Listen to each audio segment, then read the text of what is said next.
Udah ini? Udah. Assalamualaikum warahmatullahi wabarakatuh. Kita kembali lagi di Cepu Cerita Puasa Sa.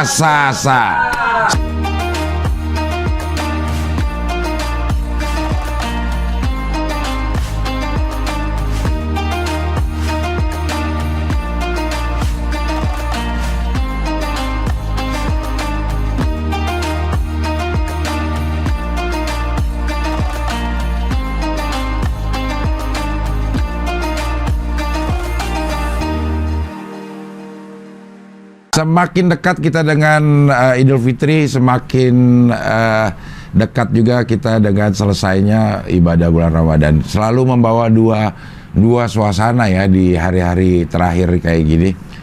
Seneng karena kita akan menyambut bulan kemenangan Idul Fitri kalau puasa kita benar ya.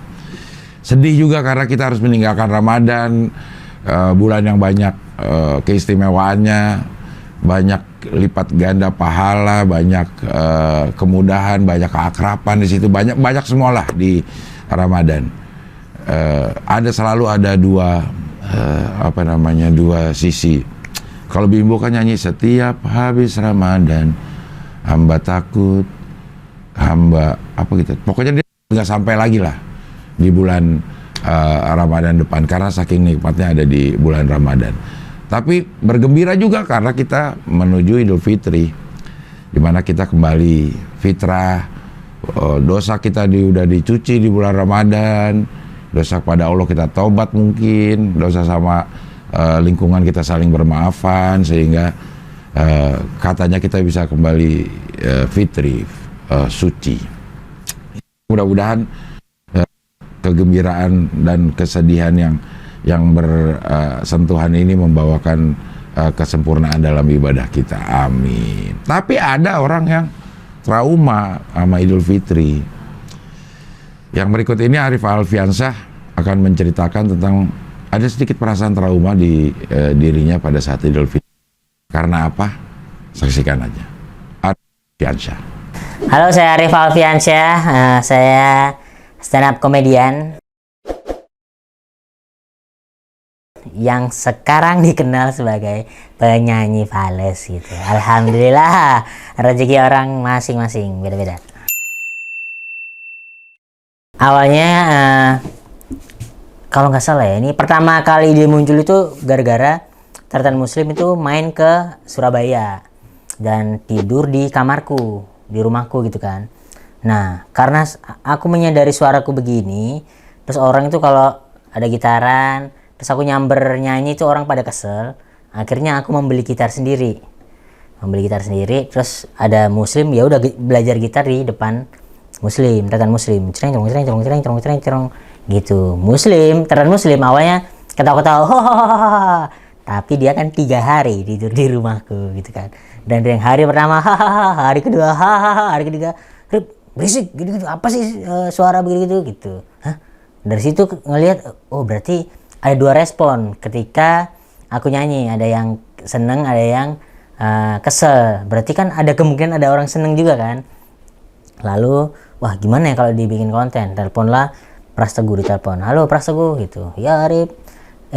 Pras kan bisa bikin musik gitu kan. Karena dia punya alatnya, dia jago main gitar. Terus ku bilang, Pras aku mau bikin ini nih Pras, nyanyi tapi serius ya gitu. Oh iya.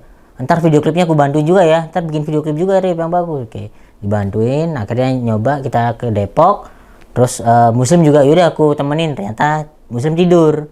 Yaudah akhirnya video klipnya adalah nyanyi, di backgroundnya adalah Tartan Muslim tidur gitu. Dan itu ternyata sampai ke Raditya Dika, diundang sama Radit. Udah makin melebar tuh, dari awalnya dari siklus stand up dan penonton stand up, Radit jadi umum. Nah, setelah itu secara fame naik, tapi secara kerjaan belum ada pada waktu itu. Terus gara-gara menurutku adalah kekuatan konsisten, terus bikin terus sampai akhirnya meledaklah lagi di video cover kemarin. Setelah itu baru kerjaan berdatangan. Gitu deh. Dari kelas 1 kelas 2 kayaknya. SD.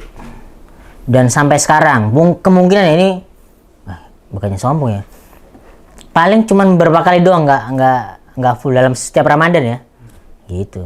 Paling alhamdulillah di Jakarta full terus kayaknya, ada kali satu kali nggak full kayaknya, harusnya full terus.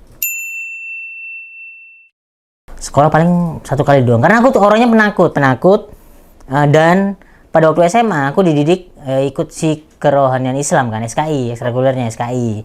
Sama aku juga ikut lembaga seni olah pernapasan, hitungannya tenaga dalam lah. Dan di sana diajarkan ya kita harus baik, harus nggak boleh macam-macam gitu kan. Nah di tempat di tenaga dalam kita nggak boleh molimo itu madon, mabuk, main itu judi, pokoknya hal-hal negatif nggak boleh. Jadi aku tuh ada mokel juga.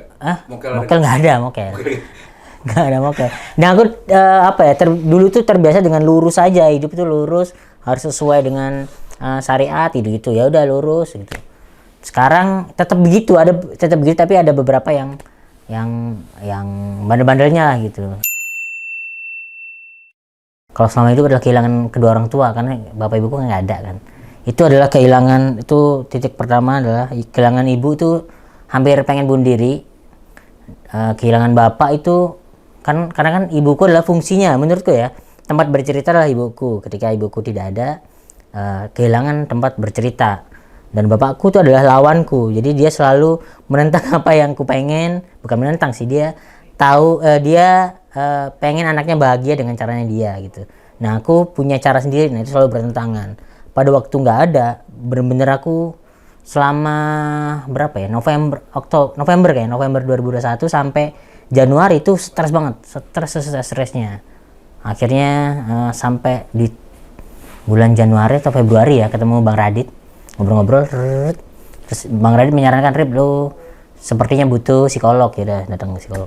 Dan dari sana sedikit mulai dipecah-pecah, oh ini masalahnya ini, sekarang adalah momen untuk bangkit lagi gitu.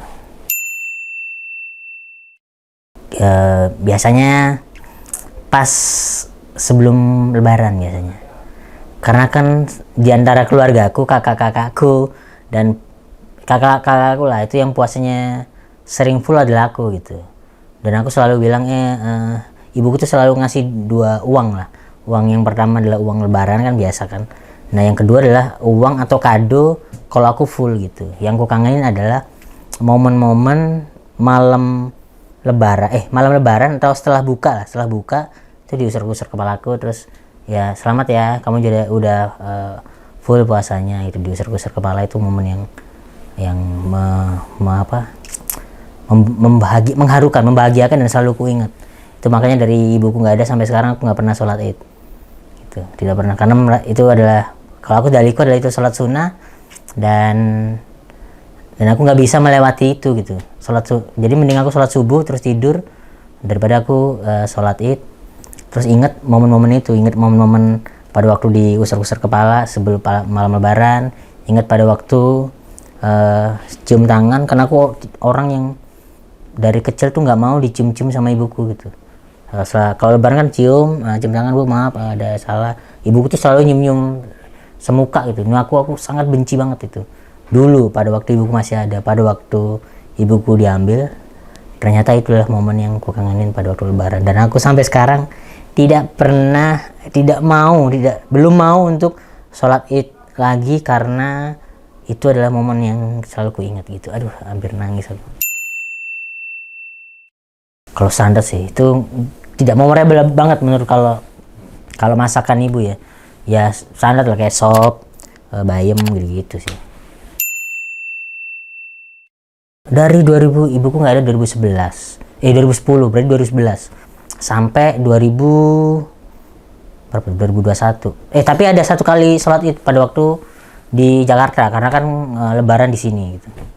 Itu cuman itu doang. Selebihnya tidak pernah sholat Idul Fitri, itu menghindari itu karena benar-benar nggak kuat adalah menjalani itu nggak kuat, karena kalau dipaksain akan berangkat sholat itu akan nangis, pulang akan nangis, dan keluarga aku yang lain kan pasti tanya kenapa kok di hari kemenangan hari itu nangis gitu, nggak bisa. Jadi mending aku sholat subuh terus tidur. Biasa kan keluarga aku ngedor, nih ayo sholat itu, nggak ntar aja. Nah di momen itulah aku nangis, terus mandi, udah ketemu keluarga lagi gitu. Ramadan adalah menahan menurutku, karena kita puasa tuh bukan hanya menahan lapar, tapi menahan segalanya kan, menahan nafsu tentang apapun, sombong, ria, terus makan lapar. Menahan lapar tuh menurutku karena ya kita diajari untuk tidak serakah gitu, karena orang yang lapar tuh bisa melakukan banyak hal gitu menurutku. Dengan itu kita bisa menahan untuk tidak serakah sama orang. Harus mau melakukan sesuatu. Kalau cuman kita datang tidak mau melakukan sesuatu nggak akan jadi apa-apa menurutku, karena ya kita juga butuh hidup itu, gitu sih. Yang aku lakukan di sini juga banyak melakukan sesuatu. Beberapa teman juga tahu kan kalau pada waktu awal kesini ya aku masih punya pasien akupuntur, karena profesiku di Surabaya juga akupunturis. Nah itu masih ngambil. Terus tiba-tiba pernah nulis juga, ngebantuin trainer muslim nulis untuk beberapa kerjaannya. Terus padahal aku nggak mau, dulu belum punya skill nulis, tapi itu. Terus tarot juga pernah di tarot reader, ya udah sampai akhirnya stand up dan nyanyi fals gitu. Buatlah cerita semenarik mungkin gitu, bikinlah sesuatu cerita tentang perjalanan kehidupanmu semenarik mungkin, sepengenmu, agar karena kita nggak tahu nih apa kita akan bertemu Ramadan depan atau enggak, tahun depan atau enggak, atau ya kasihlah memori ke orang-orang sekitar, karena kita belum tahu yang pergi duluan tuh adalah kita atau mungkin orang-orang sekitar kita gitu. Jadinya kasih memori terbaik lah buat kita sendiri dan orang-orang sekitar gitu. Oke, terima kasih Mas Arya Arwesa atas ceritanya. Assalamualaikum warahmatullahi wabarakatuh. Waalaikumsalam warahmatullahi wabarakatuh.